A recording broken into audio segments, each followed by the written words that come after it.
우리에게 주신 하나님 말씀은 고린도전서 10장 14절에서 22절까지의 말씀입니다. 고린도전서 10장 14절부터 22절까지의 말씀, 저와 여러분들이 한 절씩 교독하시겠습니다. 그런즉 내 사랑하는 자들아, 우상 숭배하는 일을 피하라.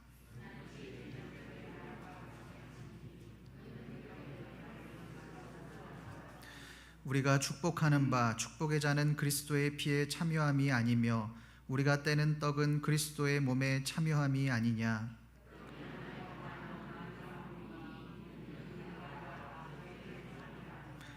육신을 따라 난 이스라엘을 보라. 제물을 먹는 자들이 제단에 참여하는 자들이 아니냐.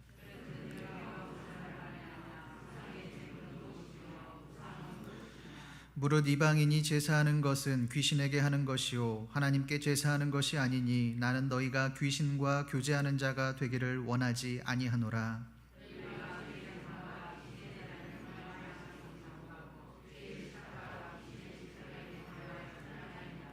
함께 읽습니다. 그러면 우리가 주를 노여워하시게 하겠느냐? 우리가 주보다 강한 자냐? 아멘. 지난주 말씀에서 이 바울은 이스라엘의 죄악에 대해서 그렇게 말씀했습니다. 이스라엘 백성들은 이 앞에는 홍해, 뒤에는 애굽의 군대에 의해서 죽을 수밖에 없는 그런 상황에 놓였지만 하나님께서 이스라엘 백성들로 하여금 이 홍해를 건너게 해주심으로 구원을 받았습니다. 또한 이 광야에서는 신령한 음식과 신령한 음료를 마셨고 그리스도와 한 몸이 되었지만 안타깝게도 그들 중에 다수가 멸망을 받았다라고 그렇게 말씀을 합니다.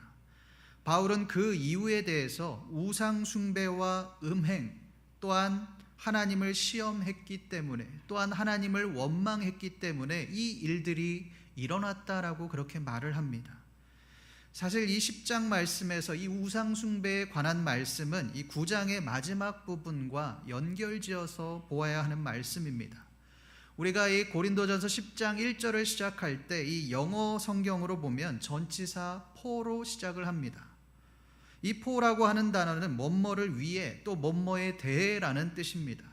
그렇다면 이 10장의 말씀은 9장과 연결되는 그러한 맥락에서 보아야 합니다. 9장의 마지막 부분의 내용이 무엇입니까? 다름질하는 그 경기자에 대한 말씀입니다. 우리 고린도전서 9장 25절을 함께 읽어보겠습니다. 시작. 이기기를 다투는 자마다 모든 일에 절제하나니 그들은 썩을 승리자의 관을 얻고자 하되 우리는 썩지 아니할 것을 얻고자 하노라. 바울은 이 구원받은 하나님의 백성들을 경기자의 비유를 합니다. 여러분이 경기자의 특징이 무엇입니까? 경기자는, 선수는 절제한다라고 하는 특징이 있습니다. 이들이 왜 절제를 합니까? 선택받은 사람이기 때문에 그렇습니다. 우리가 예를 들어 국가대표를 한번 생각해 보겠습니다. 국가대표들은 이 국가의 부름을 받은 사람들입니다. 그들은 국가의 부름을 받아서 태릉이나 진천 선수촌에서 열심히 훈련을 합니다. 피땀 흘려서 훈련을 합니다. 이들이 이렇게 열심히 하는, 훈련을 열심히 하는 목표는 하나입니다. 올림픽에서 메달을 따기 위해서 이렇게 열심히 하는 겁니다. 그것을 위해서 술도 마시지 않고 담배도 피우지 않고 오직 선수촌에서 열심히 고된 훈련을 묵묵히 감당을 합니다. 연애를 해야 할 그 꽃다운 시기에도 연애도 포기해가며 그 대회에 집중을 합니다. 여러분, 그들이 이렇게 하는 이유가 무엇입니까? 우리나라를 대표하는 국가대표로 부름을 받았기 때문에 그렇습니다. 바울은 이 구원받은 자들 또한 부름을 받았다, 하나님의 선택을 받았다라고 그렇게 말씀합니다. 그 증거가 바로 세례입니다. 우리 다 같이 고린도전서 10장 2절에서 4절까지의 말씀을 함께 읽어보겠습니다. 시작.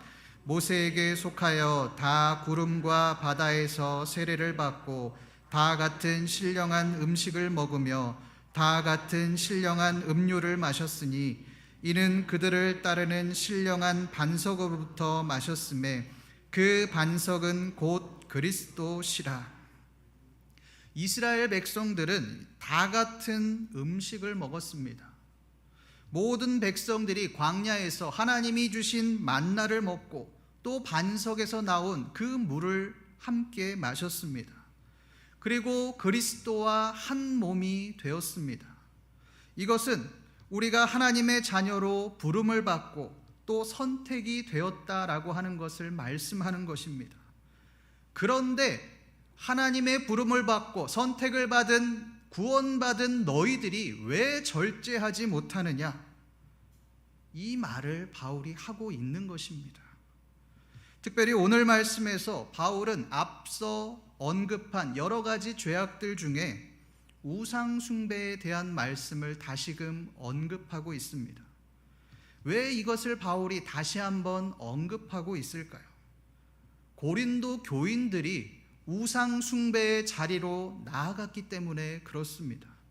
우상의 제물을 먹고 마시는 데에서 그치는 것이 아니라 실제로 우상 숭배의 자리로 나아가는 그러한 일들이 있었기 때문에 그렇습니다.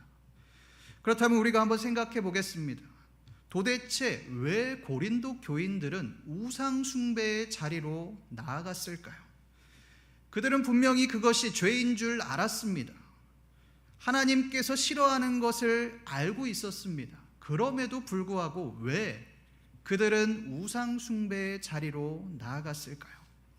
그 이유에 대해 첫 번째로 그 우상 숭배, 그 제사를 드리는 행위 자체가 국가적인 행사였기 때문에 그렇습니다.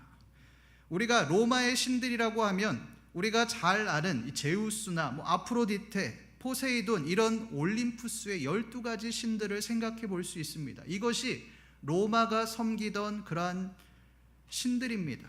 이 신들은 저마다 신전을 가지고 있었는데 그 신전은 국가적인 차원에서 관리를 했습니다.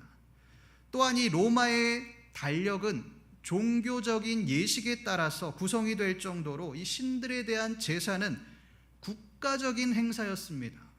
우리로 치면 교회력으로 치면 성탄절, 부활절, 성령 강림절, 추수감사절 이런 교회력들이 국가의 중요한 행사들이 되어진 겁니다.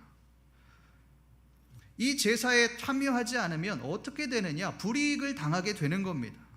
단순히 불이익을 당하는 것이 아니라 로마는 이 제사에 참여하지 않은 사람들을 국가에 대해서 반역한다, 국가의 충성도가 떨어진다라는 이유로 반역자로 몰고 또 어떤 사람들은 처형을 하기도 했습니다. 이들이 우상 숭배에 빠질 수밖에 없었던 두 번째 이유가 있습니다. 그것은 고린도 교인들이 이미 음행에 빠져버렸기 때문에 그렇습니다. 이러한 신들의 제사 의식에 동반되는 것은 무엇이었냐면 이 성적인 음행이었습니다. 각 신전에는 여사제들을 두어서 이 여사제와 음행하는 것을 필수적인 제사의 의식으로 거행을 했습니다. 여러분 한번 생각해 보십시오. 우리 눈앞에서 머리를 풀어헤치고 새끼가 넘치는 그 여인이 옷을 다 벗고 남성들을 향하여서 유혹을 한다면 어떻게 되겠습니까? 넘어갈 수밖에 없는 겁니다. 음행을 할 수밖에 없는 겁니다. 그리고 마지막으로 이 고린도 교인들이 우상에 빠졌던 그 이유는 그 우상들이 미래에 대해서 답을 주었기 때문에 그렇습니다. 고린도라고 하는 도시를 한번 생각해 보겠습니다.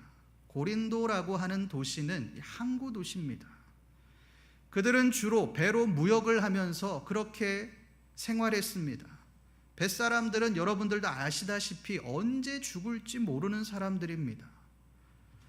그러다 보니 선원들은 꿈에 의지하며 그렇게 출항을 했습니다. 그날 꿈이 징조가 좋지 않으면, 악몽을 꾼다면, 사고가 나는 그러한 꿈들을 꾼다면 아무리 날씨가 좋아도 출항을 하지 않았습니다. 늘 하루하루가 불안한 사람들이 바로 고린도에 살고 있는 사람들이었습니다. 그런 사람들에게 우상은 미래에 대한 답을 제공했습니다. 그리스의 이 델포이 신전이라는 곳이 있습니다. 이것은 아주 신탁으로 유명한 곳인데 당시에 유명한 왕들 또 수많은 왕들과 현자들은 국가의 중요한 행사들이 있을 때마다 신의 뜻을 알기 위해 이 신전에서 찾아왔습니다. 그리고 신의 뜻을 물었습니다. 이것만 보아도 당시에 얼마나 많은 사람들이 미래에 대한 불안감을 가지고 있었는지를 알 수 있습니다. 그러니 우상 숭배에 빠질 수밖에 없는 겁니다. 특히 여러분이 마지막에 언급한 부분은 굉장히 중요합니다. 왜 그렇습니까? 이것이 오늘날 우리의 모습과도 연결되어 있기 때문에 그렇습니다. 오늘날 이 기독교인들이 점을 치고 또 무당집에 가는 이유가 무엇입니까? 그 자리에서 미래에 대한 답을 들을 수 있기 때문에 그렇습니다. 그것이 진실인지 거짓인지는 중요하지 않습니다. 그 이야기들 중에 뭐 한 가지만 나와 맞는 부분이 있으면 그저 신봉하게 되는 겁니다. 그냥 무조건적으로 믿을 수밖에 없는 겁니다. 그러나 기독교는 이 미래에 대한 답을 제공하지 않습니다. 이렇게 해라 저렇게 해라 이것이 하나님의 뜻이다라고 말하지 않습니다. 그렇게 답을 알려주면 좋겠는데 말씀을 보라고만 이야기합니다. 그리고 소망을 가지고 하나님의 뜻에 맡기라고만 그렇게 말을 합니다. 그러니 교회에 다니면서도 늘 미래에 대한 불안감에 점집을 찾고 무당을 찾게 되는 것입니다. 교회 안에서도 예언 집회, 치유 집회 이런 것들을 찾아다니게 되는 것입니다. 왜 그렇습니까? 당장 내 눈앞에 결과물이 나오기 때문에 그렇습니다. 당장 우리의 눈앞에 미래에 대한 해답을 주고 있기 때문에 그렇습니다. 성도 여러분, 우리는 어떻습니까? 신앙이 있다고 하지만, 믿음이 있다고 하지만 미래에 대한 두려움으로 우리 또한 우상 숭배를 하고 계시지는 않으십니까? 교회를 다니지만 여전히 점집에 가고 믿음 생활을 하지만 여전히 표적이 있어야만 믿는, 이적이 있어야만, 능력이 있어야만 믿는 그러한 신앙생활을 하고 계시지는 않으십니까? 그렇다면 우리의 우상의 고리를 끊으십시오. 하나님께로 돌아오십시오. 우상 숭배가 아니라 하나님을 붙들며 온전히 하나님만 의지하시는 저와 여러분들 되시기를 간절히 소망합니다.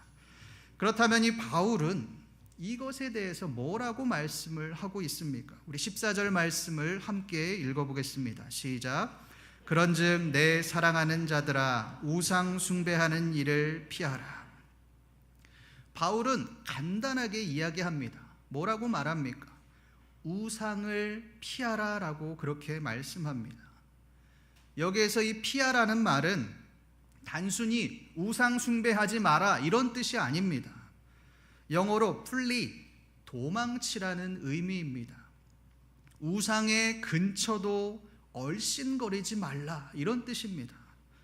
여러분, 바울이 왜 이렇게 말을 하고 있을까요? 우상과 싸워라, 우상과의 전쟁에서 승리해라 이렇게 말하는 것이 아니라 우상을 완전히 피해라, 근처에도 가지 말라 이렇게 말을 하고 있습니다.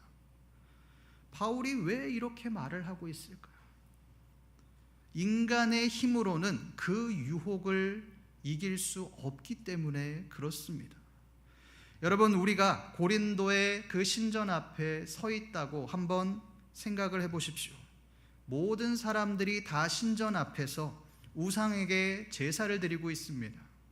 그 제사를 드리지 않으면 모든 사람들이 다 나를 이상하게 생각합니다. 나를 반역자 취급합니다. 심지어는 로마에 충성심이 없다고 생각하고 또 국가에 대한 반역자로 몰아갑니다. 여러분, 이런 상황에서 우상 숭배를 거부할 수 있겠습니까? 없지요. 밤이 되었습니다. 이 아프로디테 신전 앞에서 수백 수천의 여사제들이 우리의 눈앞에서 옷을 벗고 유혹하고 있습니다. 눈앞에서 수많은 사람들이 성행위를 하고 있습니다. 그 유혹을 이겨낼 수 있겠습니까?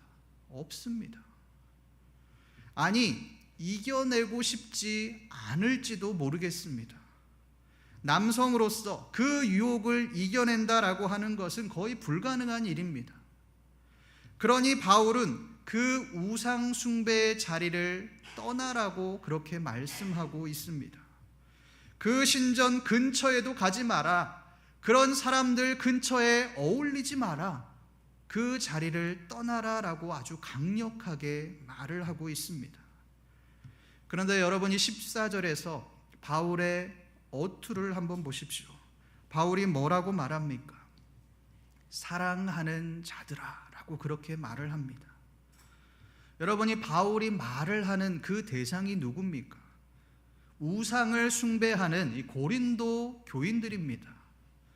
신전에서 음행에 빠져나오지 못하고 아직도 음행하고 있는, 가정을 파탄내고 있는 그 악한 자들입니다.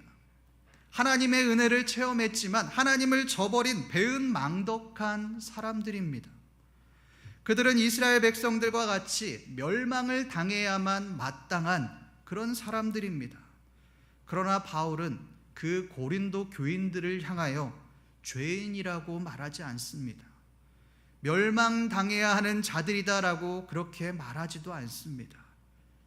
내 사랑하는 자들아 라고 그렇게 말을 합니다. 여러분, 이것이 바울의 사랑입니다. 그뿐만이 아닙니다. 바울은 그들을 향하여 이렇게 말씀합니다. 우리 15절 말씀을 함께 읽어보겠습니다. 시작. 나는 지혜 있는 자들에게 말함과 같이 하노니 너희는 내가 이르는 말을 스스로 판단하라. 내 사랑하는 자들아, 이것으로 끝나지 않고 고린도 교인들을 향하여 너희는 지혜 있는 자들이다 라고 말씀을 합니다.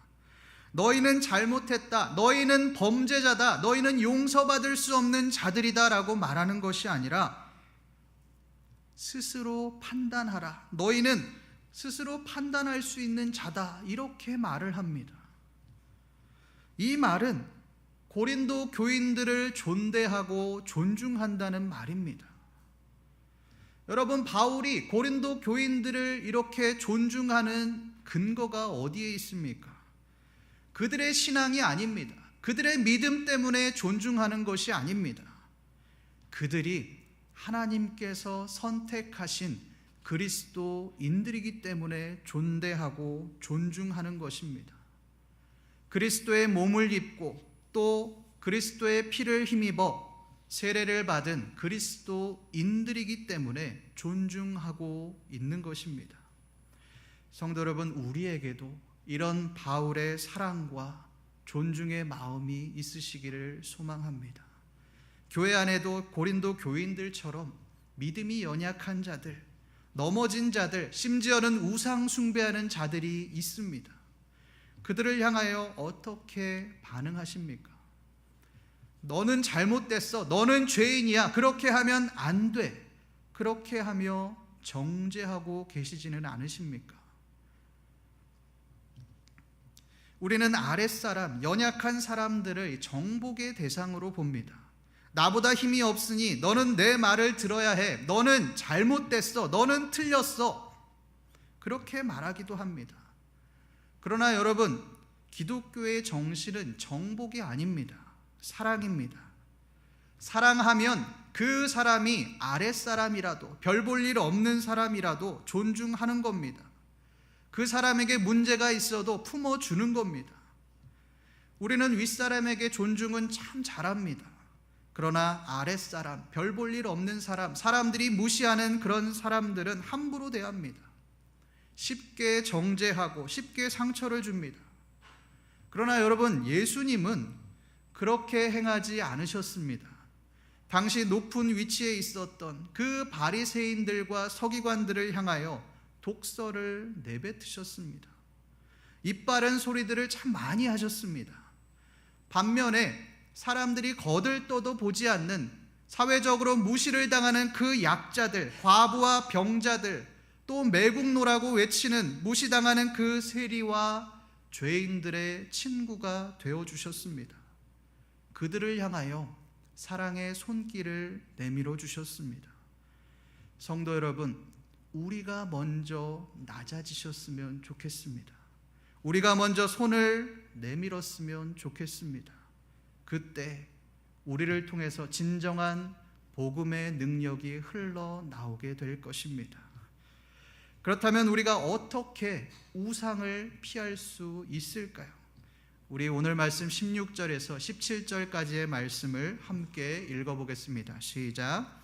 우리가 축복하는 바 축복의 잔은 그리스도의 피에 참여함이 아니며 우리가 떼는 떡은 그리스도의 몸에 참여함이 아니냐. 떡이 하나요 많은 우리가 한 몸이니 이는 우리가 다 한 떡에 참여함이라. 여러분, 이 16절부터 17절까지의 말씀을 한번 보십시오. 우리라는 표현이 무려 4번이나 나옵니다. 이것이 바울이 우리를 강조하고 있다라는 것을 우리가 알게 됩니다. 여러분이 우리가 무엇입니까? 우리는 공동체입니다.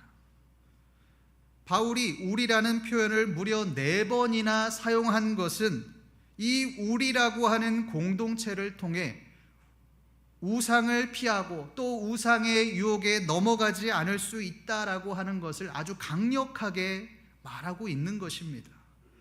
이 공동체라고 하는 것이 어떤 공동체입니까? 그리스도의 공동체입니다. 우리 16절 말씀을 한번 자세히 보십시오. 우리가 그리스도의 피에 참여했다라고 말을 합니다. 그리스도의 몸에 참여했다고 그렇게 말을 합니다. 그렇다면 그리스도 안에서 하나된 한몸된 공동체를 통해 우상 숭배를 피할 수 있다. 그것의 유혹에 넘어가지 않을 수 있다라고 말을 하고 있는 것입니다. 여러분이 그리스도의 공동체가 무엇입니까? 오늘 우리로 치면 구역 모임입니다. 구역 예배입니다. 우리가 그리스도 안에서 예배하고 식사를 함께하는, 그렇게 교제하는 모임입니다. 우리가 그 자리에서 무엇을 합니까? 예배를 드립니다. 교제를 합니다. 함께 식사를 같이 합니다. 여러분이 식사를 함께 한다라고 하는 것은 한 식구라는 것을 의미하는 것입니다. 그리고 마지막에 무엇을 합니까? 함께 기도 제목을 나누고 함께 중보하고 기도합니다. 각자의 기도 제목을 놓고 함께 기도하는 것입니다. 이것이 그리스도의 공동체라고 할 수 있습니다. 비록 이 다음 주가 종강이지만 최근에 우리가 구역 모임, 구역 예배를 드리고 있습니다. 비록 이전과 같은 그런 모습은 아니지만 함께 식사도 하고 교제도 합니다. 제가 이 구역 모임을 하면서, 구역 신방을 하면서 가장 마지막에 빼놓지 않고 하는 것이 있습니다. 그것이 뭐냐면 함께 기도 제목을 나누고 함께 기도하는 것입니다. 식당에서 밥을 먹게 되면 합심 기도나 통성 기도는 함께 할 수 없기 때문에 대표 기도 형식으로라도 꼭 그렇게 중보 기도를 합니다. 이 기도는 빼놓지 않고 꼭 합니다. 여러분, 왜 그렇게 할까요? 그 기도가 우리로 하여금 넘어지지 않도록 만들어주기 때문에 그렇습니다.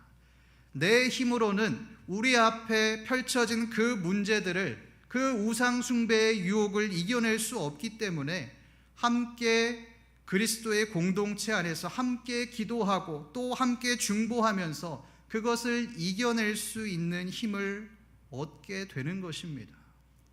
그렇기 때문에 우리가 예배의 자리로 나와야 하고, 그렇기 때문에 우리가 교제의 자리로 나와야 하는 것입니다. 우리가 예배를 멀리하고 모임을 멀리하게 된다면 당장은 문제가 없을 수 있겠죠. 그렇게 없어 보이지만 결국은 그 유혹에 넘어갈 수밖에 없습니다. 우상 숭배에 빠질 수밖에 없습니다. 왜 그렇습니까? 그리스도의 공동체, 신앙 공동체로부터 멀어졌기 때문에 그렇습니다. 우리가 힘들어도 함께 모여야 하는 이유가 여기에 있습니다. 세상을 이길 힘을 재충전받기 위해, 또한 죄에 넘어지지 않기 위해, 우상 숭배에 빠지지 않기 위해 우리의 몸이 힘들어도 무조건 모여야 하는 것입니다. 함께 교제해야 하는 것입니다. 성도 여러분, 예배의 자리를 사모하시기를 소망합니다. 교제의 자리, 그리스도의 공동체의 자리에 함께 하시기를 간절히 소망합니다. 그때 하나님은 우리가 우상을 피할 수 있는 그러한 능력을 우리에게 주실 것입니다. 그렇다면 우리가 이 그리스도의 공동체가 되기 위해서 무엇을 해야 하겠습니까? 우리 20절 말씀을 함께 읽어보겠습니다. 시작. 무릇 이방인이 귀신에게 하는 것이요 하나님께 제사하는 것이 아니니 나는 너희가 귀신과 교제하는 자가 되기를 원하지 아니하노라.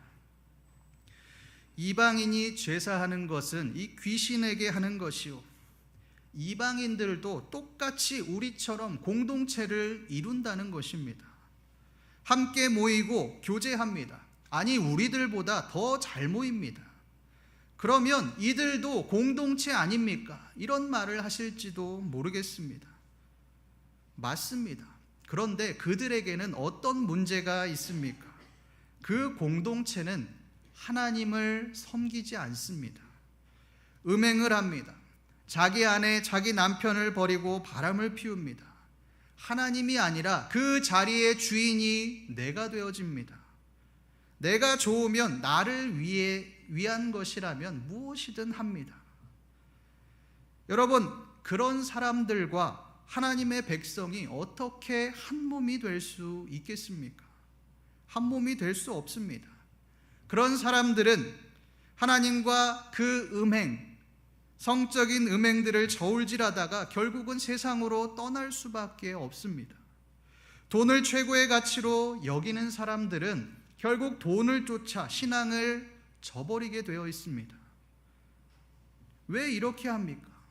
영적으로 다르기 때문에 그렇습니다. 영적인 정체성이 하나님에게 있는 것이 아니라 우상 숭배에 있기 때문에 그렇습니다. 하나님을 주인으로 모시는 것이 아니라 돈이 우상이 되어지고 내가 우상이 되어지기 때문에 온전한 신앙생활을 할 수 없게 되는 것입니다.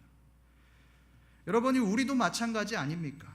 하나님을 믿는다고 하지만 여전히 이 물질이라고 하는 우상을 버리지 못하고 물질이 나의 목적이 되는 삶의 목표가 되는 삶을 살고 계시지는 않으십니까? 하나님을 의지하기보다는 여전히 내 경험, 내 지식이 우상이 되어 있지는 않으십니까?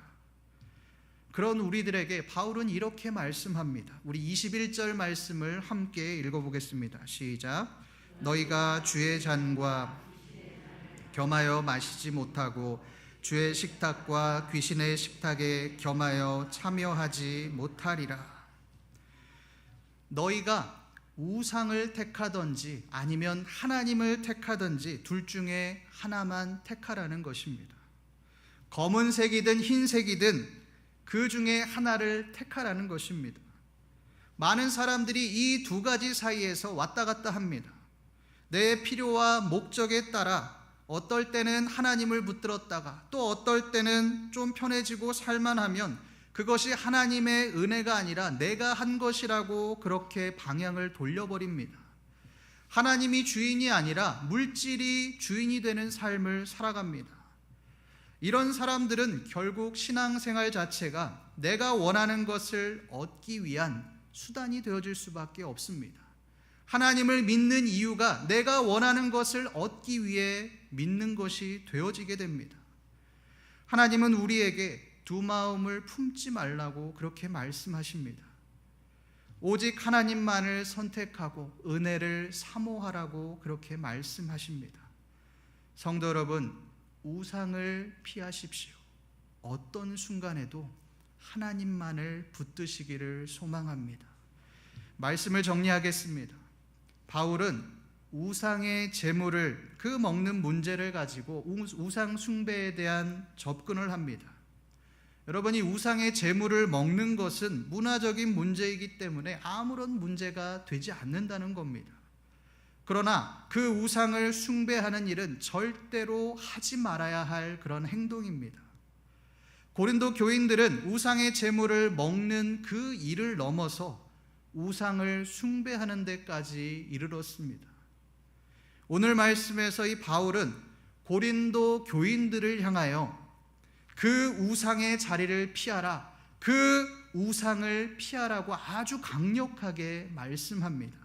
완전히 떠나라는 것입니다. 그 근처에도 가지 말라는 것입니다. 그리고 그리스도의 공동체, 은혜의 공동체의 자리로 나오라고 그렇게 말씀을 합니다. 성도 여러분, 우리가 서 있는 자리는 어디입니까? 우상의 자리입니까? 아니면 은혜의 자리에 서 있습니까? 우리가 우상의 자리에 서 있다면 우리는 결국 우상 숭배에 빠질 수밖에 없습니다. 그러나 우리가 은혜의 자리, 그리스도의 공동체로 나온다면 우리는 우상을 피할 수 있는 그 힘을 얻게 될 것입니다. 오늘 말씀에서 이 바울이 우상 숭배를 피하라라고 말씀한 것처럼 우리의 삶의 자리에서 우상 숭배의 자리를 피하고 오직 은혜의 자리, 하나님께로 나아오시는 신림교회 모든 성도님들 되시기를 간절히 소망합니다. 기도하겠습니다. 하나님 아버지, 오늘도 이 바울의 말씀을 통하여서 우상 숭배를 피하라라는 그 고백을 우리가 듣게 하시니 감사합니다. 하나님, 우리가 우상 숭배 자리를 피하게 하시고 오직 은혜의 자리, 하나님을 사모하며 예배하는 자리로 나올 수 있도록 주여 도와주시옵소서. 감사드리며 살아계신 우리 주 예수 그리스도의 이름으로 기도드립니다. 아멘.